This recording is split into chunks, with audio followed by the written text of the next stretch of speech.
We're back to the Beach Lifestyle Show. I'm the co-host of the show, Neil Haley. You can go to my website, Tutor.net, and we're on the Simply G Media Network. You can go to simplyg.com for more information on GJ Reynolds, the playful and powerful warrior. And I'm really excited to welcome to the program my co-host, GJ. And we always just have such interesting guests. And it's fun to bring back friends, right? It's always good to develop some relationships and then, keep those relationships going. And, our guest today, she's been on the show before. I know she's been on a couple of shows you've done, and she's become a personal friend of both of ours, and we're excited. She's definitely in the warm weather today, and we're in the cold weather today, so we're a little jealous today. And we'll have to spend some time out in that Southern California weather very, very soon.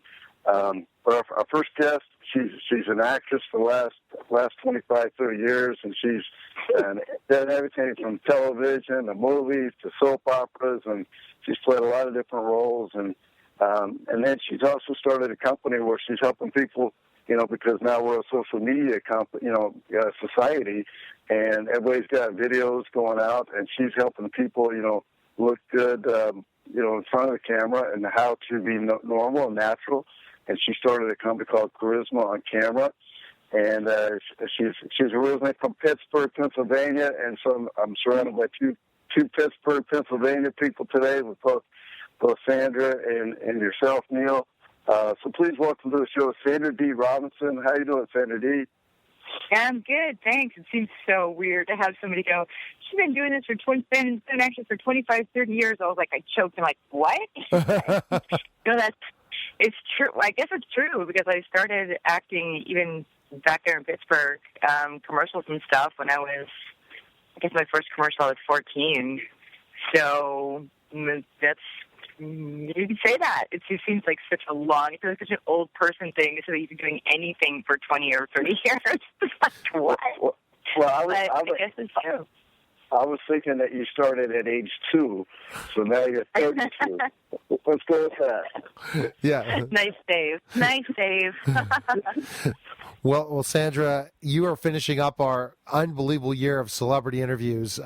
Again, it's just been unbelievable. I can't believe we're wrapping up 2013. But what I remember learning from you is specifically enough what you teach people how to be great in front of the camera, especially when we're seeing this digital world, and now we're seeing more and more everything going video. I'm just shocked the amount of videos out there that this has kept you pretty busy this year, hasn't it? It has, and actually that's what prompted me to start speaking as well. The interesting thing for folks that don't know me, that most people would know me as far as the acting goes from the soap operas that I've done. I mean, I've done, daytime and nighttime television and guest star things and stuff like that, but really I've got, I think it's a total of 14 years of lead soap opera roles. So everything from Another World, Sunset Beach, Balls, Beautiful Days of Our Lives, General Hospital. I think I'm missing one. But throughout all of that, I really chose acting because I was extremely shy. So when I teach people to kind of be themselves and have fun in front of the camera, I'm not your typical media trainer.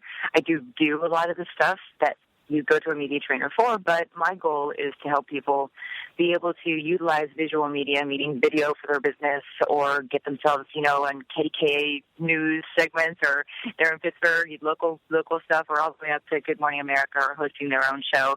It's so easy to do your own web show now that sometimes people say, well, what if I could do this? And yeah, you can. There's a lot of ways that you can really turn people on to what you do, what your charity is, what your business is, and a lot of it involves you just having the courage and the, learning how to have fun stepping in front of a camera.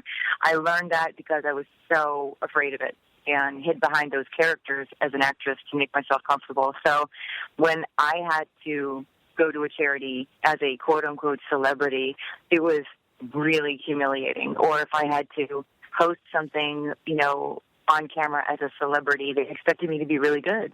And then they would say, just be yourself. And I was probably worse than most people out there. I just was a total basket case. So I learned how to really tap into the gifts that every single person has. I mean, everybody has a certain way of communicating that is natural to them. They have a certain passion, a certain enthusiasm, and a certain gift that only they can put together in a great little package that makes them really charismatic. And to try to be somebody else doesn't work. I know, I tried that. I tried that a lot, and it just doesn't work, because if you're just, being yourself and having fun, and if it sounds like it's too simple, in a way, it actually is really simple. But we complicate things. Do you ever notice that human beings complicate things? We always try to be something that we're not if we're going into something new. Whether you're starting a business, you copy somebody and what they've done, or if you're, learning music, you copy a song that someone else has done. That's okay in the beginning, but if you really want to stand out and be successful in any genre, you have to kind of learn who you are, and that's really what I do. So it's been a good year, and I started, getting out there and speaking more. I'm taking my program into companies, corporations, and associations, and I'm still working with groups. In fact, I've been chatting with some of the stations there on my hometown at Pittsburgh. So you never know. I'm going to come back there and work, which I think for me would just be fun and a way for me to visit my family still there. So it has been good, and I see more and more people just, taking that step and getting comfortable with stepping in front of a camera. It doesn't have to be complicated. It doesn't have to be complicated, Sandra, and you touched upon many different things involving, which you talked about in the last time you were on our show, about being yourself. You can't go out there and decide and to be somebody different. And when I first did radio, I kind of was trying to be somebody else. When I was a professional wrestler, I absolutely was being somebody else. But now, when I've decided I'm Neil Haley, this is how I do things, and too bad, so sad. I'm not this trained professional broadcaster. I'm just going to go out there, and in 5 years, I'm finally comfortable that I could it's like just talking on the phone. And GJ can attest to this as well. And doing radio for so long, it starts to become second nature in certain ways, and you start just really learning. You just got to be yourself. You hit it right on the head. You got to be yourself, and I think that's part of the success that we've had is we've just been ourselves, and whether you like it or not, this is who we are. And obviously, Sandra, you've had a great career, and you played a lot of different, roles. But through that, you maintain being yourself, and obviously you learn what works, what doesn't work, and now you're applying that expertise and helping others. And I know I teach everybody, first of all, be yourself. You can't be me, you can't be this person, but you can be yourself, and you can utilize certain things and then apply it to yourself. And so what do you see as, the top three things that you recommend, people that are going to be behind the, be in front of the camera, what three things that you tell them to do without, in addition to just being themselves? Yeah, well, that's the thing. Most people have a hard time realizing what that is. Most of my program and most of my training is really helping people understand who they actually are and how they show up when they are having the best day ever. Do you ever notice how if you're having a really good day, or you just had something awesome happen to you, you had a great interview, you got, somebody that gets, even for your listeners, they got a, great promotion at work, they landed a big client, like something went really great. You walk out, then you notice that people react to you differently, but your whole day looks different. It's better. People look at you differently. That's when you're having like that stellar moment, like that aha kind of day, and I really work with people to try to help them tap into that more often. So really when I work with folks, it doesn't just help them in front of the camera. It helps them when they walk into a room, a boardroom, a networking room, a family gathering, a party. It's kind of interesting, but it really does change the way you present yourself in all things. And that's what I love doing, is helping somebody with their first time in front of the camera. Usually what happens, and I know the people that have tried it go, I'll never do this again, because they try it on their own, they put themselves in front of a camera, they try to talk into the camera, and they come across with no energy, monotone, afraid to move their body, hate the way they look, hate the way they sound, don't know what they're saying, and say, this is the worst thing ever, I'm never experiencing this again, shut the camera off, and think they're never going back. It's very typical. But what I encourage people to do when I work with them, I have them sit in front of the camera, start to see them get nervous, and I said, so talk to me about the camera. I stand right next to the camera in the beginning. I said, talk to me about, and I find out a little bit about them before they come in. I do kind of a discovery call with them. So I kind of know if they have kids or they're an extreme athlete or they love dogs or horses. Like, what is it that lights them up? And I have them talk about that. And have them tell stories about that. And then I play the video back. And it's really interesting. People have a better time watching themselves when they're in that moment, when they're talking about something they're excited about, passionate about. It kind of goes back to when the day is going really good. How different do you come across? We literally send out, and when I get too deep on this, we literally send out different energy whenever we are in that kind of mode. So I let them see what that looks like, and then I have to merge together the message that they came to me to say in front of the camera lens and encourage them to look through the camera lens then, to take their eyes off of me, look through, not at, but through the camera to the person they most need to reach. So if you're say you're trying to, it's a charitable time of year. So let's just say that you have a charity and you're trying to encourage people to donate to your charity and finish out your year well. I want you to picture, as you're looking through that lens, who is it that you most want to reach? Who's going to have the heart to help, your charity and help the cause that you are so powerful with? Most likely, if it's your charity or it's your, passion, they're going to be a lot like you. But I always say, picture one person very specifically. If it's your business, picture one person that you've helped really, really well, that was very grateful to you, and talk through the camera to that person, because that's going to identify, people are going to identify with that if they're in your market. Never try to reach everybody. I love when I get somebody that comes in and I go, who's your target market? Who are you talking to? Oh, I work with women. That's not. That just narrows it down to a few gazillion. I'm thinking, can we get a little more? I take them all the way down, so I try to marry them, and I'm ready to have kids. Well, it doesn't really matter if they have kids. I'm like, just choose one. Just choose one. I need to get really, really specific, or if they have that one individual that they've helped, I really get specific about that person. We know what are their likes, dislikes, how. Literally, it is getting very, very specific with how you're delivering your message. And people say to me, this is a good one too, a mistake people make. Can I just put a picture of my daughter or my husband up on the camera and talk to them? No, I hear this. I mean, somebody out there is coming up with this idea and telling somebody that it's good. I got to say, it's not. No. If you're running a business, what are the chances that your child or your husband is going to be your target market? Pretty slim. Right?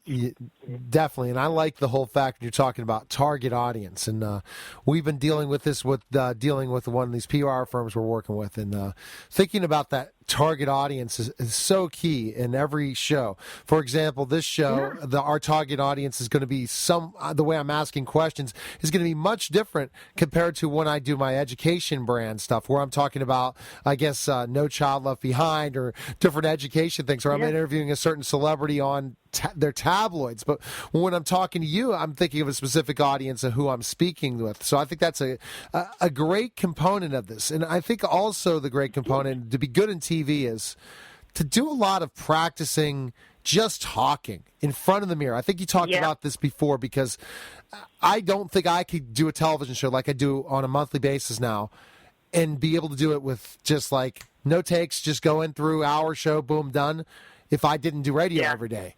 Because it's just like, it's the same. Radio is a great help, isn't it? Radio is a great training ground, particularly for people that want to do interviews. It's great.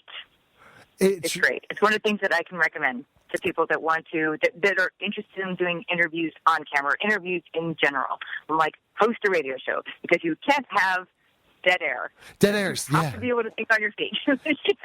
Amen. When you talk about dead air, and GJ, you see, I'm always on my feet, ready when that dead air spot comes to just kind of jump in with my big mouth, right, G? You're the dead air savior. That's your title. We've had to save a few. But you're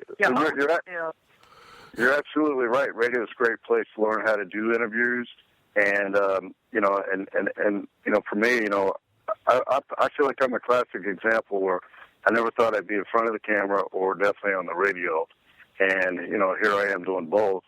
And I've done a lot of practice, and I've made a lot of mistakes. And there's a lot of times I'm looking at why did I say that, or why did I look that way? And but what I've learned is that I've learned from it, and it's here's what I choose to do differently, and learn from that. And that's what I'm hearing is practice, and then make sure that, be yourself and obviously figure out who are you speaking to. That's a very key point of who you're speaking to. And if you're speaking to women, well, what age group and what. Right. Just get a little specific. Yeah, what categories, and what I've learned, too, is more you create a finite focus, it makes it easier to focus on being in front of the camera or actually on the air. And knowing that topic inside and out. Yep. And if you make a mistake, that's okay. Teacher, the funny thing is, you're so right. Know your topic inside and out. And the reason that you get so specific, you said, I thought you were going to say, you said something like this, that it's the more specific you get, the easier it is really to get the message down. And that makes sense. And the way you deliver it's going to be different. Remember I said people want to put up a picture of their family members or their husband or with their wife. And you talk very differently to your child than you would your target market. Most likely, you talk differently to your husband than you would a female potential client. So that's why you have to really be clear about it and also think about what you're there to give. So start, get inside their head. It's not just picturing who they are, how they talk. It's really what's the question in their head, what's the problem in their head, what's the thing that you can help them solve, and start with that. It's really eye-opening to realize that your thoughts can only be in one place at a time. So if you're speaking, public speaking, talking, doing an interview of any kind, and you're thinking about yourself, you got to switch out of that. I teach people to get really aware when they get too self-aware. When you start thinking, am I blinking too much? Am I, I should have lost that 10 pounds. Am I moving my hands too much? You start thinking about those things. What's my next thing I'm going to say? Then you're not thinking about what you're there to deliver. And that's when you get into trouble. If you're thinking about giving to somebody, you do a lot better. It actually helps you get over some of the fear and trepidation that people feel. Right. Well, you hit a really good point. Is giving, and most people feel good about giving. Some people struggle with being given to, and if you're just saying, "Here's what I'm giving," it makes it a lot lighter, and so that's a really good point. And the whole thing is you're there to make a positive impact. And I know you've got a new book coming out. I think it's titled "Make an Impact." Is that correct? Yep. Yep, that's it. It should be out in the spring. How to develop a powerful personal presence on camera and off. Because, of course, I started Charisma on Camera, helping people on camera. But as I said, I discovered that a lot of them were coming to me saying, I feel so good about this. I've changed the way I literally walk into a room or walk into Starbucks. They have a different energy about them. And so they're getting encouraged a lot of times to go further with things like public speaking. Yes. And I do that as well, but I just didn't. That wasn't part of my Charisma on Camera brand. But going into the new year, we're expanding that, and the book is part of that. But everything that I teach really is just about owning who you are. I call it owning your space, so that if you own where you are, you are able to give from that and encourage people to take action steps and better their life if that's what you want. Get them to donate to a charity. Get them to sign up with you and increase your business. But it's all about, you have to own who you are first. When I tried to be somebody else, or I went in, in the very beginning and I didn't know who I was, and they said, just be yourself, and I just kind of floundered. I might have said all the words correctly. Sometimes they even gave me a teleprompter, and I would say all the words, and the crew guys loved me because I was doing everything just off the cuff, because I could read. I wasn't doing it well, but I could say all the words, and these are the crew guys. There wasn't even a director there, so they're like, yeah, we're getting out early. We love you. You're great. I walked away thinking I did pretty good. But in reality, I just stared into a camera and said words. Right. I didn't let my character show through, I was so concerned about saying things perfectly, and that's another big thing that people do. They worry about being perfect. And if you have an accent or you trip up on a word, just, laugh at yourself. Have fun with it. My biggest breakthrough came when I started laughing at myself, and I was doing an infomercial. I'd messed up or something. I started laughing, and I had a co-host. He started laughing, which encouraged me to laugh even more, and we didn't really recover. But the director didn't yell cut, so I thought, he's going on as a rehearsal. So we just sort of completely relaxed and went through the rest of it, not even saying the words right, not doing what I would consider the perfect job. And it came out with accolades and asked us to continue just like that. And that was the biggest revelation, because at that point I had 13 different coaches and had been working for 7 years to try to feel like I was good on camera. Being second, sorry. Go ahead, that was Sandra. it. Yeah. No, that was it. That was just the biggest revelation. When you talk about being, everything needs to be second nature. It has to be, that's so key. And like you said, the ums and ahs, it cracks me up. I do some producing too, Sandra, and they say, make sure you edit every and ah out. I'm like, come on now. Then you're really not sounding like a live person. When I do this broadcast, I'm not like, okay, Sandra, let's take a break now. So we just messed up here to GJ. I said, no, that was pretty much it. So where can we purchase your book, Sandra, and learn more about you? We really enjoyed having you on the show. Oh, you can always find me on first of all, at charismaoncamera.com. That's just the way you normally spell it, charisma, charisma, oncamera.com. You can find me there. You can find me under the business name or myself, Sandra Dee Robinson, on Twitter, Facebook. Connect with me there. Got, plenty of communication going on a regular basis throughout that. Also Pinterest and Google Plus, and I'm kind of all over the place. Find me on YouTube. Send me some comments. I'll get in touch with you that way. There's always a way that you can find me. There's free training on the site, so if somebody's just getting listening to this and going, all right, I'm going to do this. I'm going to step in front of the camera and use video however they're choosing to use it. Grab some free training. There's plenty of it. There's some right on my homepage of charismaoncamera.com, and there's also some on the YouTube channel as well. There's 2 tips in 2 minutes, the whole series of stuff that I do on every several months. So many months I'll do these series called 2 tips in 2 minutes, where I just throw tips out there for people and encourage them to step forward and have fun. Have fun. Yes. How much more enjoyable is it to listen to people on the radio? They're having fun. I do a lot of radio interviews and a lot of TV interviews, and when you get somebody that's not having fun, that's the host, you kind of don't want to have fun as the guest. So that's starting, then the audience is going, well, I don't want to listen to this. And that's the thing, robotic. I've worked with so many people for their talk shows, and when they're being robots, I want to just go grab them and tell them, what are you doing?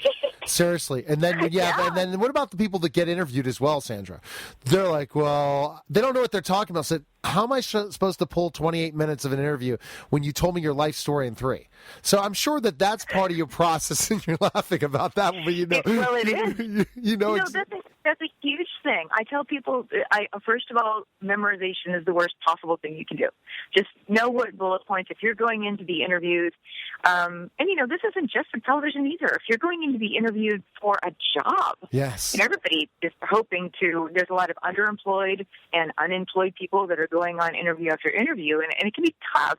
So if you're going in for any interview, put bullet points in your head and know what they are. What are the things that you want the person or the audience or the interviewer to know about you, and make sure that you get them out there, and make sure that there is, even if it is a job interview, it's okay to put what we call a call to action in there. Yes. Don't you think?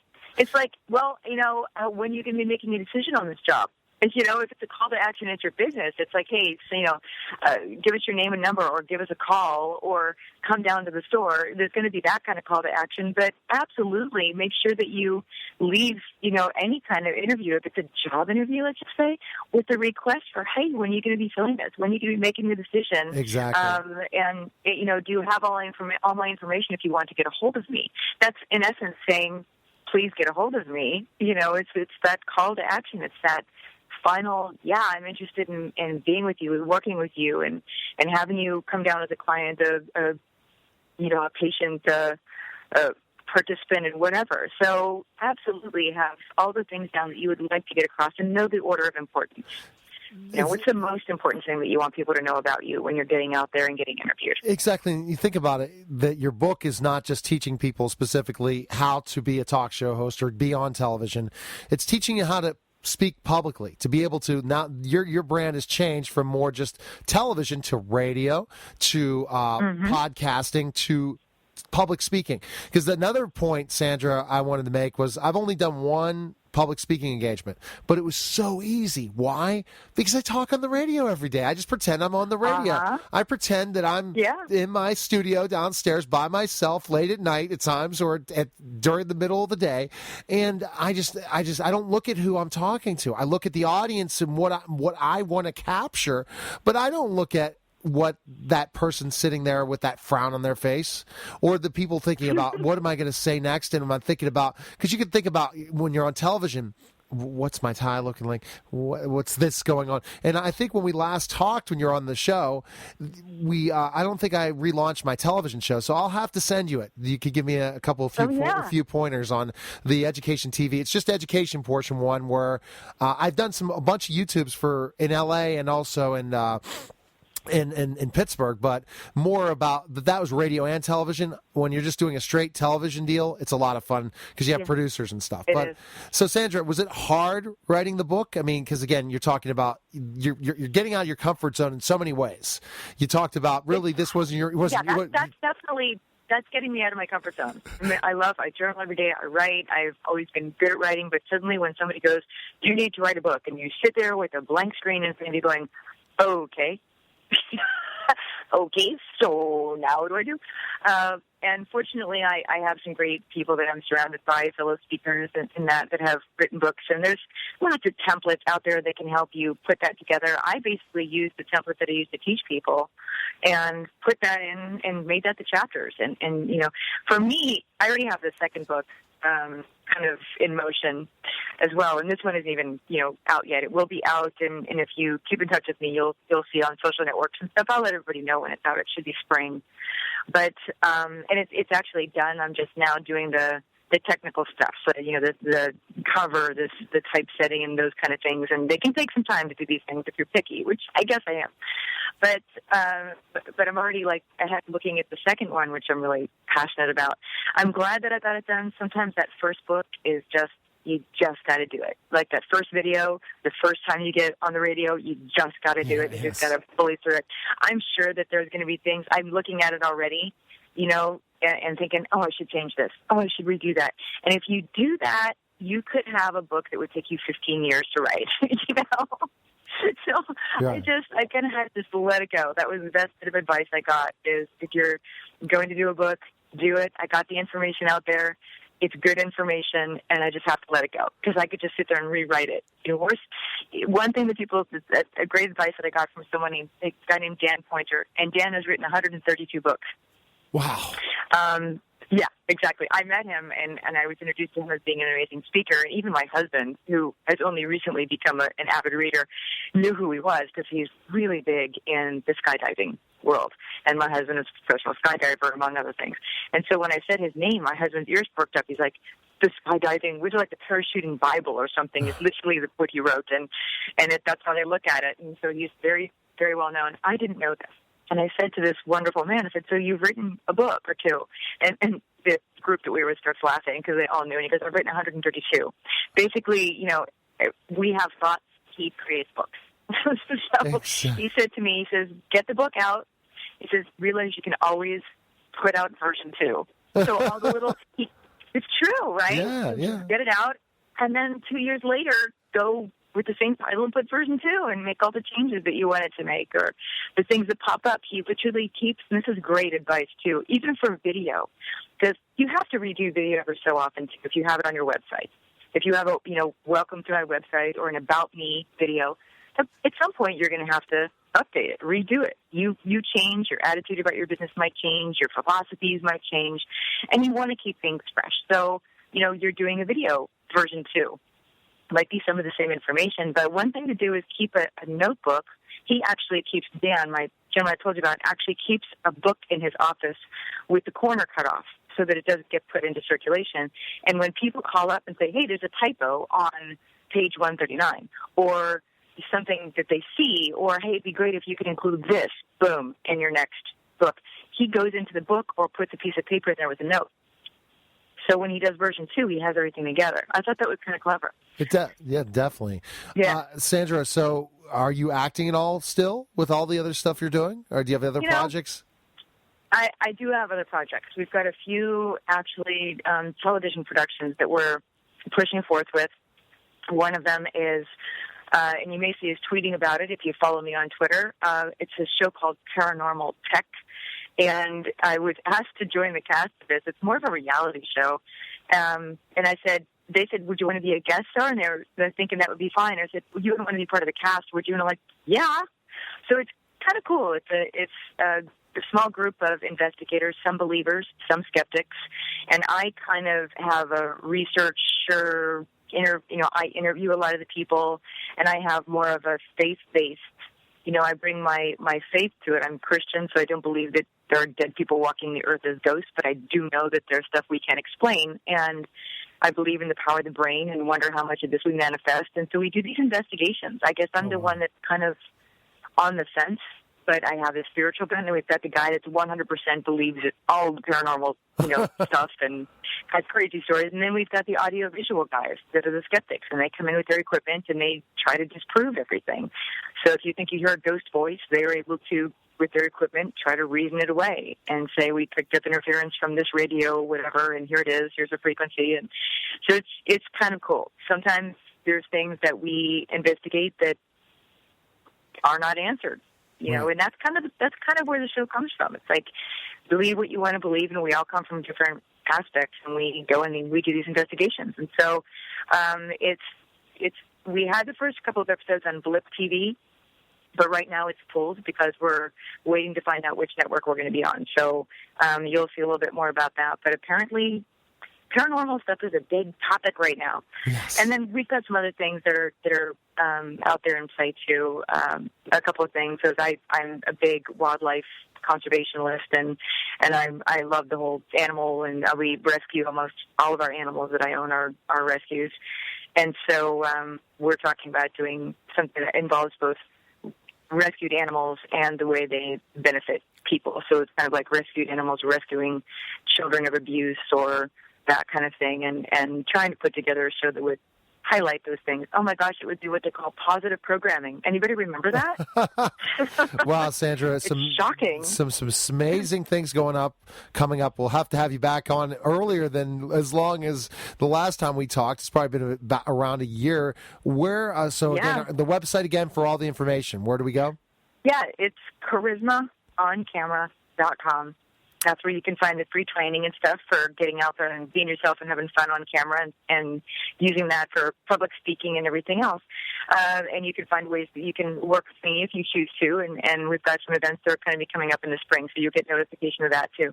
And then, find me on all the social networks, everything from Twitter, Facebook, Pinterest, Google+. Pinterest is probably the one I'm on the least because I get lost in there. You can't be on so many social networks or you just run out of time for sure. But, I mean, it was great talking to you, and definitely hit me up if you're in Pittsburgh. We'll definitely connect. Oh, absolutely. Yeah, I'm planning on coming back within the next couple of months. Okay. So cool. Sounds good. Good talking to you. Thank you, guys. I really appreciate it. All right. Take care, Sandra. See you later. Okay. Thank you. Bye-bye. Bye. All right. You're listening to the Beach Lifestyle Show, powered by the Simply G Media Network. We'll be back in just a moment.